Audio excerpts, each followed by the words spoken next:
Do you guys remember the story of Doris, the woman who passed over a couple months ago, maybe almost 3 months ago now, and her son Paul, who's my neighbor, who's 72 years old, courageously, after his wife came and did a session with me, and his mother, her mother-in-law, came through, even though she was still in a body, but sort of trapped with pain and all this other stuff. So in the other video, I explained that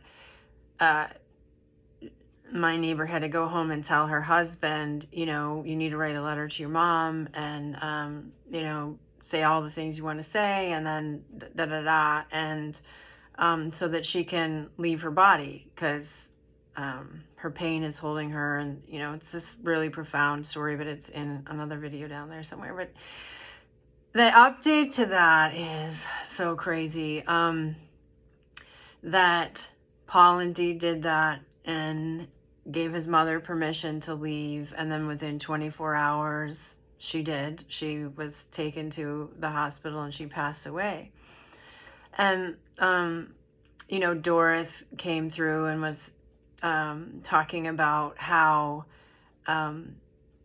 healing it was that, Paul was left with his sister. His sister was the caretaker of the mother for years and years. And so the sister got to move to her home that she had built in Maine, and, all these things. And Paul began talking to his sister every day, which was not what they had experienced in their lifetime. So it was this healing that had happened, and which was absolutely wonderful. And then the tough part is Paul gets COVID like a month and a half after his mom passed away.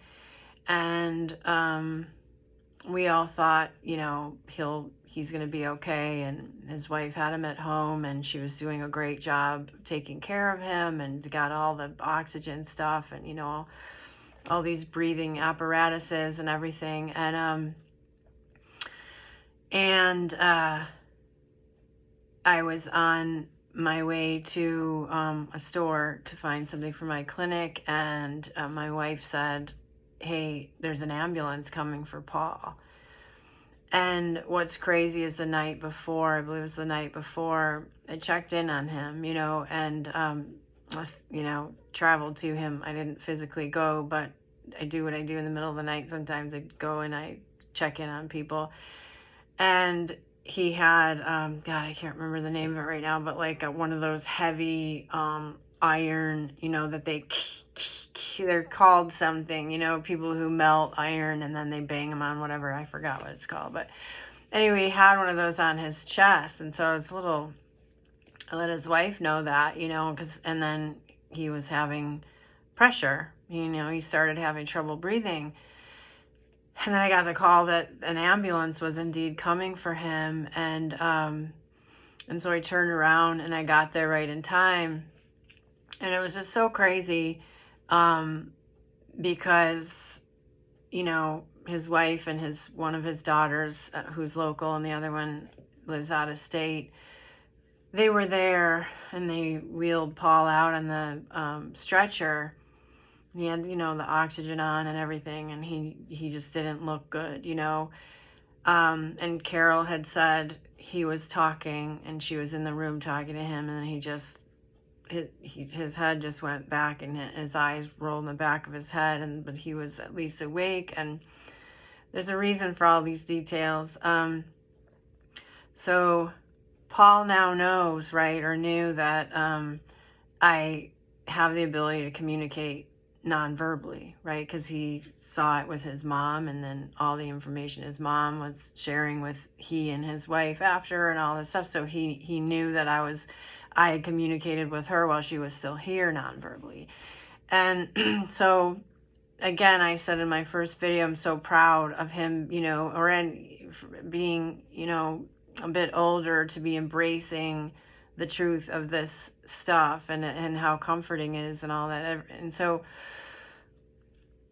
they were crying on the sidewalk or the driveway, and I had a mask on, of course, and they were wheeling him to the back of the ambulance, and I locked eyes on him, and I was trying to hold it together because we just all love Paul, and just an amazing man, just the sweetest guy. And I did what he did to, for his mom, and I just non-verbally, I said, try not to be scared. And I knew his mom was with him, and I had known that a few days prior, and I was like, why is she around? I mean, it felt different.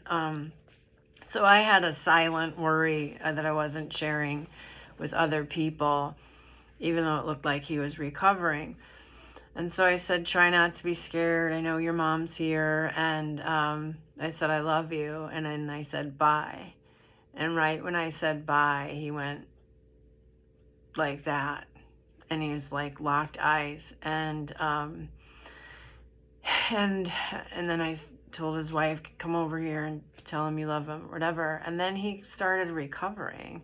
Well, it seemed like he was recovering. But his mom came to me from the other side during this. He was here for 10 more days, and started sharing that everything that has happened and the way that it happened, like, because Paul's dad is on the other side, his brother's already on the other side, and then his mom went to the other side, and his mom started telling me that, what spirit they share is the same truth, which is that it all was going, meant that she would be there right before him so that he wouldn't be scared, and that she could help him cross over the way that he helped her cross over. And that healing his relationship with his sister was also always meant to be. And so he actually did that, and that it's never too late. Again, and we heard the same message from the little girl who passed away, that we can heal our wounds and keep our soul agreements all the way until we actually cross, and that's a really, at any age, it doesn't, and so it's never too late, and I know I'm rambling, but anyway, so she said, she was telling me all these things, and she said, that I needed to tell his wife that now she and her daughters need to do the same thing for him that he did for his mom, which was go to the hospital, because he was really struggling, and he was starting to get like pulling IVs out, and he was leaving, and I knew that, and it was like I had to stay kind of just talking to him, and let me know when it's time to tell them, let me know. So then they had to make a decision so he ended up getting intubated, and then he let me know that he didn't want to stay, like he was trying to leave his body. And so basically he just wanted to hear from them, that it was okay to go, and come see him, and give him the permission and all those things. And so now I'm trying to bottom line it, but so indeed the daughter flew in from out of town, and by the grace of God, like these doctors, they knew one of the daughters or their twins, so they went to school with this doctor that was at the same hospital. So we started taking an amazing care, and he actually got them into the hospital and into his room so that they could say goodbye, which was incredible. And Paul kept in communication, and his mom with me, and I just,